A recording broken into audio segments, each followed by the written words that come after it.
Hi, this is Father Louis Scurti with the Weekday Word. My guest today is Linda Zani Thomas. Welcome back, Linda. Thank you so much for having me. Linda was our guest a few weeks ago when she introduced the topic of persons with disabilities. And today we're going to talk a little bit about how she got involved with that population of our society. But I want to quote St. Catherine of Siena, who talks about the dignity of the human being. Speaking to God, what made you establish man in so great a dignity? Certainly the incalculable love by which you have looked upon your creature in yourself. You are taken with love for her, and by love indeed you created her. By love you have given her a being and capable being of tasting your eternal goodness. God's life is in each of us. That's why the Catholic Church is so firmly rooted in preservation of life, respect for life, from conception to old age. And life is so important. And sometimes we seem to look the other way when we see persons with disabilities, literally look the other way, like turn our heads, because they don't look pleasant. And yet there's a picture that you showed us of your daughter who is beautiful and pleasant. Okay, how did you get involved with persons with disabilities? Well, as I said in the last show, my daughter is someone who is considered a level 6 individual, which is a classification given by the Division of Developmental Disabilities after a survey that we fill out. There is no level 7 person. So what we're dealing here is really the meek. We are really dealing with the most fragile, most needy, yet most giving people. And people, as I said in the last segment, that people don't really know because they are not living at home or in the community. Where are they living? They are mostly living in nursing homes, developmental centers, group homes, out of state. And in out of state, some of the developmental centers are closing. And yes, these I people know. are being yes. funneled into various institutions. Well, they're being also funneled into the community where people, like you just said, might turn away, don't understand. I think the problem that we've seen is that people don't understand that the children and the adults that are really this fragile with severe developmental disabilities and multiple disabilities are worthy. They're worthy of time. Yes. They're worthy of programs and therapies to get better, and they're worthy of funding adequately and taxpayer dollars and private dollars to really, they're worthy. They're so worthy. We recently had, unfortunately, a very beautiful girl pass away who was one of the founding mother's daughters in our program named Marissa Allen.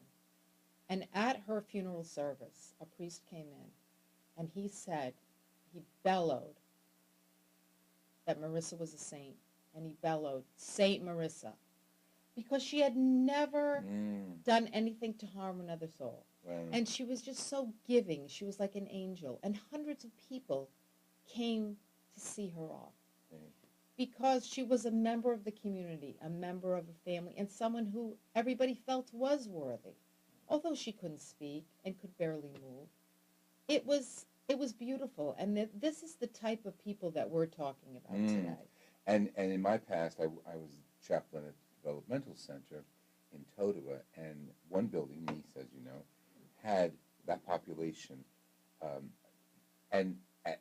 When one died, we'd have a little funeral service there in the community at the Developmental Center.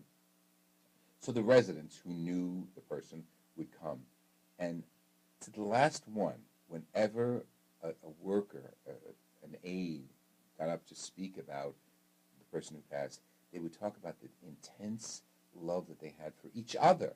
Yes. And the communication. And to the naked eye, you look at people just sitting there like doing nothing, but they're not doing nothing. That's correct. They have minds, they have hearts, they have souls, and in the proper level of communication, they're communicating back and forth to you. Yes, they are, and it's very important that is what all families that we've been helping have done. And the reason I got into another level besides just helping my daughter is when my daughter graduated from the Elk Cerebral Palsy High School in 2010,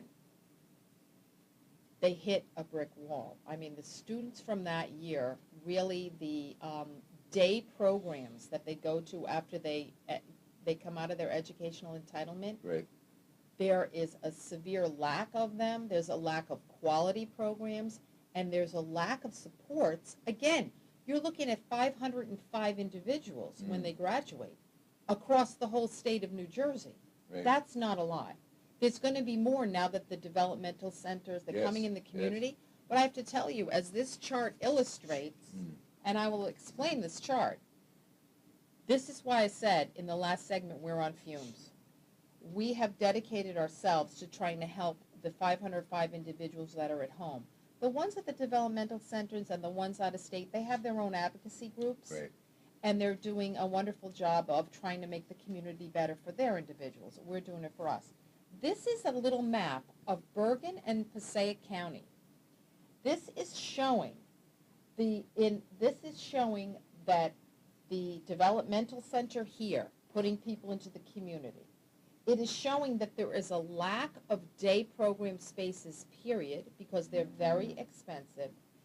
There are openings of places where families of this at this level, a level 6, feel the kids are not going to be safe. And it again is because some people don't have that connection that you just spoke about. Right.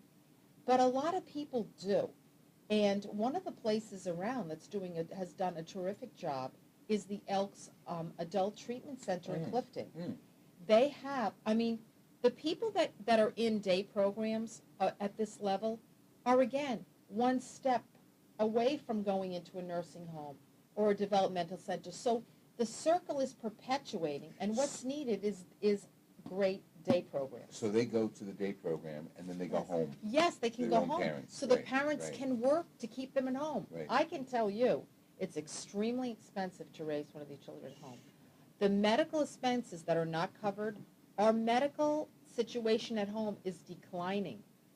Over 40% of physicians in New Jersey do not accept Medicaid. And at age 26 and younger, the Medicaid, I am in a situation myself where when Marisa turns 26 in March, not one single doctor that she has had all her life will accept her Medicaid card. It's all going to be out of pocket. So that's why I came today And to all tell of these you. families Correct. have this kind of expense. Correct. But we're hanging in there. We're trying to keep them at home with us. The one thing that we really need help from everybody about is helping us convince people of their worthiness for day programs. And we actually, it took us almost 3 years, but we actually worked with the Division of Developmental Disabilities, a state-approved provider called Community Options, and multiple families across our region here to create a model program, which is called Community Options Red Ribbon Academy at 506 Hamburg Turnpike in Wayne. And we're going to deal with that alone at our next Yes, segment. let's do Okay. that. I'm going to wear red for that. What can our audience do? First, they can listen to this, and they can contact me or contact you to get to meet some of these individuals. Yes. We also have videos up on YouTube that show these individuals, and it actually shows the beautiful Marissa Allen actually do something very miraculous on videotape, which is actually to see for the first time. Wow, that's beautiful. She is such a beauty. I think it's true. I think she was a saint. Give our audience the site. If you go on YouTube and you search for Red Ribbon Academy, there are 3 videos that you can Red see. Ribbon Academy. Red Ribbon Academy. Wayne, New Jersey. Thank you. Thank you. This has been wonderful, so enlightening and so informative and necessary. And there's one word you use. They're worthy. These people are worthy. More than worthy. They're due. It's their right. It's that they don't earn it. It's their right as being born in the image of God. Yes. Thank you. This has been Father Louis Scurti, and contact me at fatherlouisscurti@hotmail.com. God bless you, and keep the word alive and well.